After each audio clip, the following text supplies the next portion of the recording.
운행무입니다. 특별히 의식을 하는 건 아닌데 잘 안 그리게 되는 소재가 있는 것 같습니다.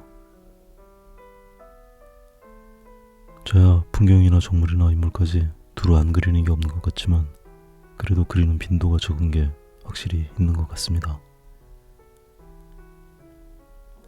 그러고 생각해보면 하늘을 많이 안 그린 것 같습니다.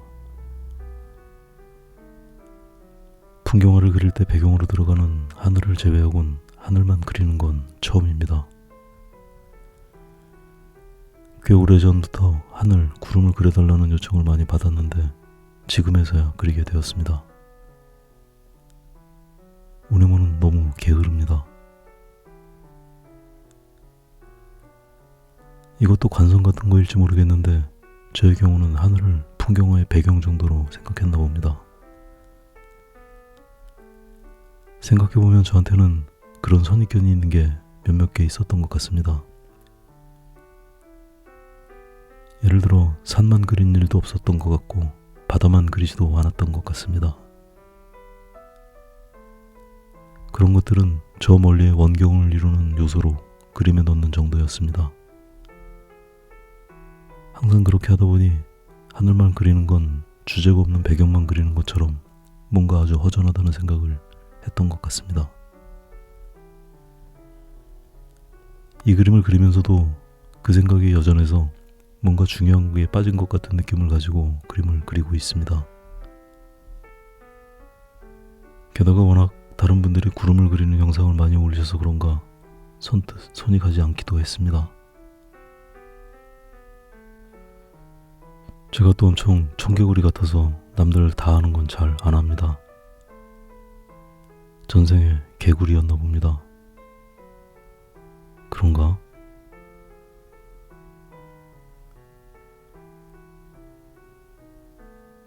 개구리입니다. 구름을 그린다고 해서 그리는 순서나 분위기가 달라질 건 없습니다.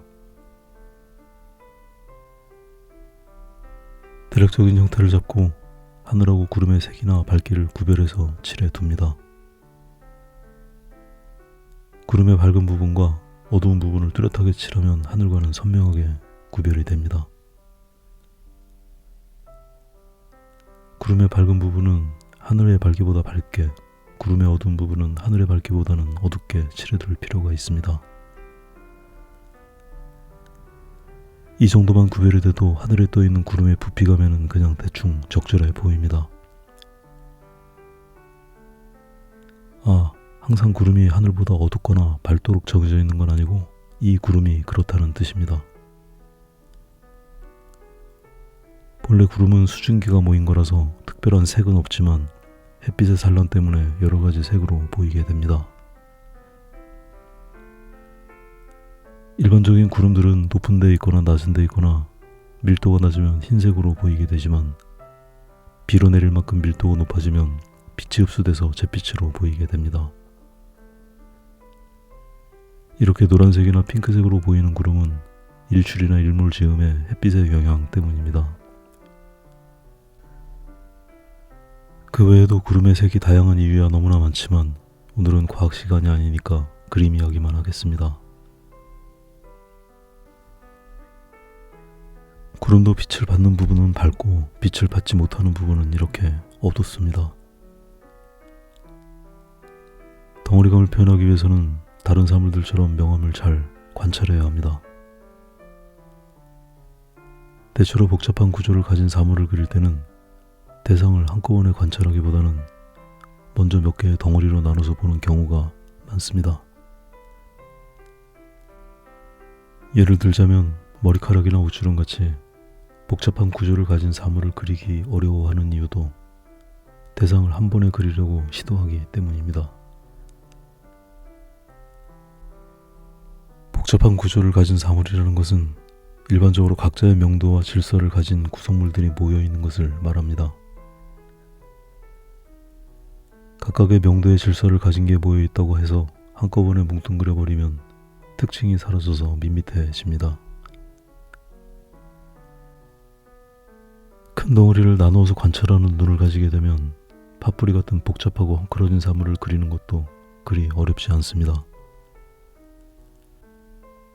이 구름도 하나의 큰 덩어리로 연결되어 있지만 몇 개의 덩어리로 나누어서 보면 조금 쉽게 그릴 수 있습니다.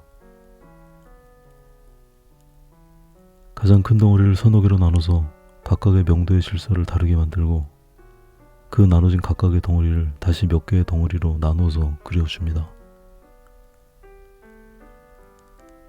그런 과정을 몇 번 진행하다 보면 어느새 가장 작은 덩어리를 그리는 과정에 이르게 됩니다. 가장 작은 덩어리를 그리게 된다는 건 가장 작은 면을 그리게 되는 거라서 작은 꺾임이나 외곽의 섬세한 표현도 신경 써야 합니다. 당연히 터치가 작아지기 때문에 움직임도 느려지고 조심스러워집니다. 영상에서는 터치의 동작들을 끊어서 편집을 한 거라서 빠르게 보이지만 실제로는 아주 천천히 그리고 있습니다. 실제 움직이는 속도를 보고 싶으신 분들은 최근에 업로드한 풀 영상들을 참고하시면 좋을 것 같습니다. 구름을 크게 보면 포도송이처럼 알갱이들이 모여있지만 포도알처럼 낱낱게 구별이 아닙니다. 작은 알갱이를 그리듯이 작은 덩어리로 보이지만 그 덩어리들은 부드럽게 이어지도록 그리는 게 요령입니다.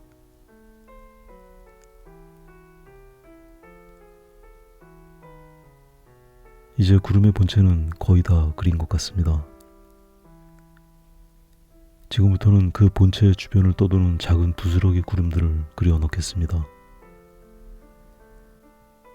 이 하늘 그림은 커다란 구름의 일부를 잘라서 구도를 잡았습니다. 주변의 다른 구름들을 화면에 담지 않아서 주변의 빛의 조건을 보여주진 않지만 다른 구름이 빛을 가려서 그늘이 많습니다.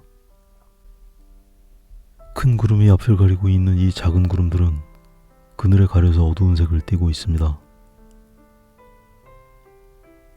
열심히 그린 게 아깝지만 과감하게 덮어줍니다.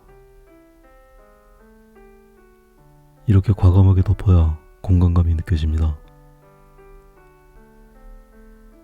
공들여 그린 게 아까워서 덮는 걸 멈칫거리다 보면 엉성하게 뭉개질 수가 있습니다. 구름과 하늘이 너무 동떨어져 보이지 않도록 경계 부분에 신경을 쓰면서 마무리합니다. 오늘은 여기까지 하겠습니다.